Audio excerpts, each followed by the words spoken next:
What's good, YouTube? It's your boy, Blue Blood Sports TV, back at y'all with another one. So, lightweight, title contender, star boxer, Rolando "Rolly" Romero, who is now 14 wins, 1 loss, no draws, 12 wins by way of knockout, 26 years of age, 5'8" with a 68-inch arm reach.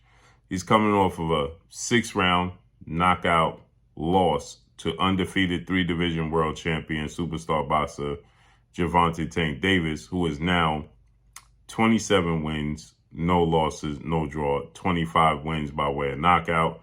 He is 27 years of age, 5'5" with a 67-inch arm reach. With that said,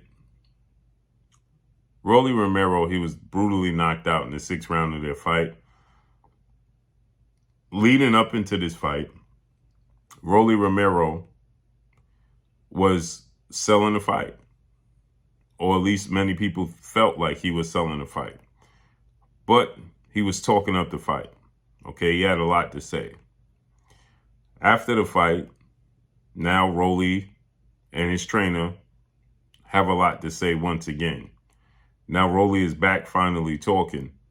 Initially, Rolly stated that he felt that the referee stopped the fight prematurely, and he felt like the deck was stacked against him, and that, he was exposing Gervonta Tank Davis, thus having won every round, all 6 rounds. I don't know how he could possibly win the 6th round when he was knocked out in the 6th round. But he felt like he won the 6th round as well. And so Rolly is now stating that the blueprint is out. He laid the blueprint as to how to beat Gervonta Tank Davis, and now he's knocked down the wall and the aura of an invincibility surrounding Gervonta Tank Davis, which is going to lead to many more fighters being willing and wanting to fight Gervonta Tank Davis, because he now laid the blueprint on how to beat him. And he wants an immediate rematch. And he feels the punch that he got caught with was a lucky punch. Now, I wanted to break this down because anybody that understands the sport of boxing, anybody that watched the fight and understood what they was watching, understood that Gervonta Tank Davis didn't get lucky. It wasn't a lucky punch. This is called a check hook, okay, that you've seen many fighters knock out other fighters with, a check hook, okay. We saw Floyd Mayweather knock out Ricky Hatton with a check hook, and Ricky Hatton fall into the corner in the turnstile. In this case, we saw Gervonta Tank Davis catch him with a check hook and knock him out, and he fall through the ropes. So with that said, this was far from a lucky punch. This was strategic, set up, and it was maneuvered perfectly on the part of Gervonta Tank Davis. Gervonta Tank Davis does not get enough credit for his ring IQ. Everybody's enamored with his power. So, although Gervonta Tank Davis, you can see the setup and the knockout coming and what he was looking for, many people automatically point to his power opposed to his ring IQ and in the way he set up this knockout, okay?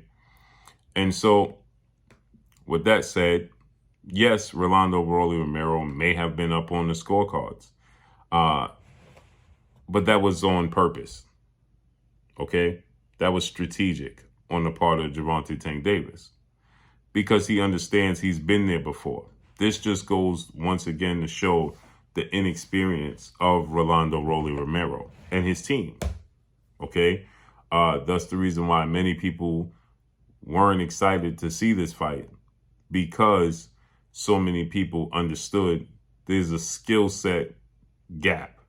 There's a fundamental gap.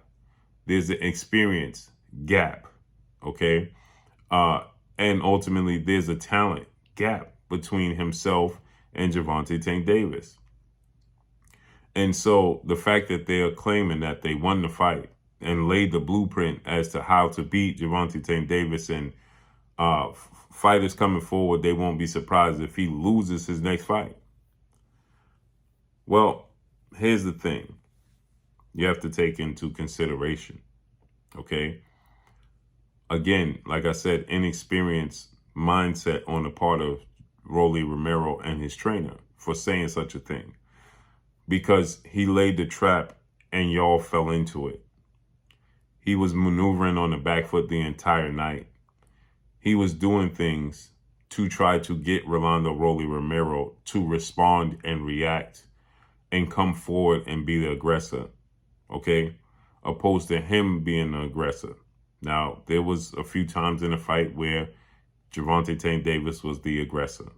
But you can still see him calculating what's taking place.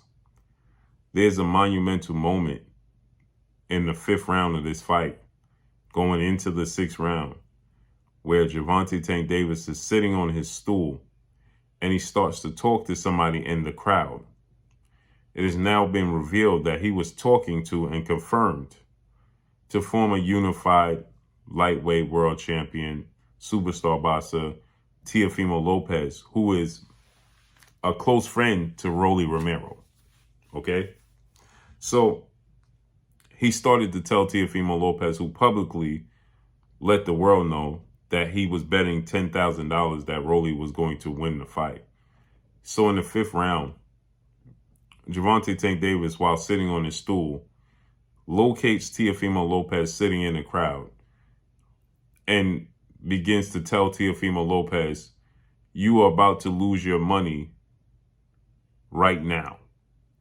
That's the 5th going into the 6th. We know he knocked out Rolly in the 6th round. So in between the rounds, while sitting on the stool, he locates Teofimo Lopez, who he knows and is aware that he was betting against him, lets him know, you're getting ready to lose your money right now. And if you want to, this can be you. And he proceeds to follow through with what he just stated. Yes, Rolly may have been up on the scorecards, but that was strategically done on the part of Gervonta Tank Davis to allow him to continue to be the aggressor, because Gervonta Tank Davis knew that Rolly was lacking in experience and he's lacking in skill and he's not defensively responsible. So with that said, he walked him right into a check hook, which is ironic because Rolly Romero, all build up and all fight week for this fight, continued to tell the world that Gervonta Tank Davis wasn't a smart fighter and that Gervonta Tank Davis was going to walk right into a punch he didn't see. And when he did an interview, one particular interview while he was doing his media workout, he stated that he was going to walk Tank into something because Tank is going to be running the entire night. And then when asked, how could Tank run into something if he's going to be retreating the entire night? And Rolly went on to say he's just not very smart. Well, two things can be true. Tank was utilizing the ring strategically, maneuvering around the ring, which many may describe as being running. He was strategically maneuvering around the ring, okay? And he ran Rolly into something that Rolly didn't see coming. So who made for the smarter fighter? Okay? Again, Tank was fighting on the back foot from the moment the fight started, purposely. And he was, like I broke down in my fight prediction, you can go back and watch it, when I predicted he would knock him out in the 6th round, that Gervonta Tank Davis in the first few rounds or so is going to take time to get used to the unorthodox style and aggressiveness of Rolando Rolly Romero. And he may not be very active. And that's exactly what took place. So I predicted and knew this was coming because he understood that Rolly is aggressive, but he's not defensively responsible while doing so. And not to mention, Rolly underestimated Gervonta Tank Davis's power the entire buildup for this fight. All he talked about was how small Tank was and how Gervonta Tank Davis was knocking out guys who were much smaller than he was. So he didn't have much respect for it. So I knew that he was going to walk right into a left hand, left uppercut, or a left hook, because he's just not defensively responsible. So if there's any fighter that believes that following the blueprint of what Rolly Romero and his team has set forth against Gervonta Tank Davis is the key to victory, you will sadly be mistaken, and you too will come up short. That's not the way to beat Gervonta Tank Davis. And once again, because many people are enamored with his power, they dismiss his ring IQ, his skill set, and the ability to set up knockouts, similar to what he did against 4-division world champion Mexican superstar boxer Leo Santa Cruz, where he allowed Leo Santa Cruz, going into the round, he knocked Leo Santa Cruz out, which happened to be the 6th round, in his corner on a stool in the 5th round. He tells his trainer and his team, Coach Calvin Ford, to watch this. I got him now. I figured him out. Okay? This is what Gervonta Tank Davis told his team in the corner, because Leo Santa Cruz was winning rounds, and Leo Santa Cruz was having success with his jab, and Leo Santa Cruz was boxing Gervonta Tank Davis, and people were saying that Leo Santa Cruz is winning the fight. Okay? Judges had Tank up 1 round at the time of the stoppage. Okay? So, with that said,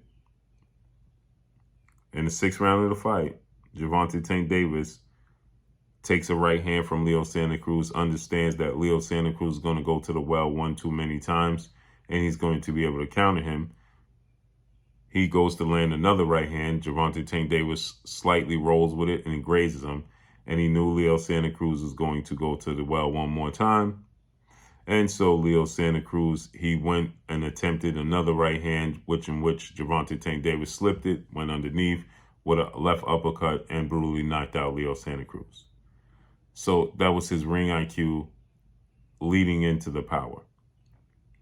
So let's see how this unfolds moving forward. But that's all I got for y'all. Make sure you hit the like button. Drop a comment in the comment section. Let me know what y'all think. Y'all already know what it is. It's your boy Blue Blood Sports TV. Hate, like, comment, and subscribe. You haven't subscribed, hit the subscribe button. Hit the like button. Hit the bell icon to get all the new notification. Follow me on Instagram at Blue Blood Sports TV, all one word. Y'all already know what it is. Shout out to the entire LDBC. Shout out to New Media. Shout out to Black Media Row. Make sure you like and share these videos. That's all I got for y'all. Peace.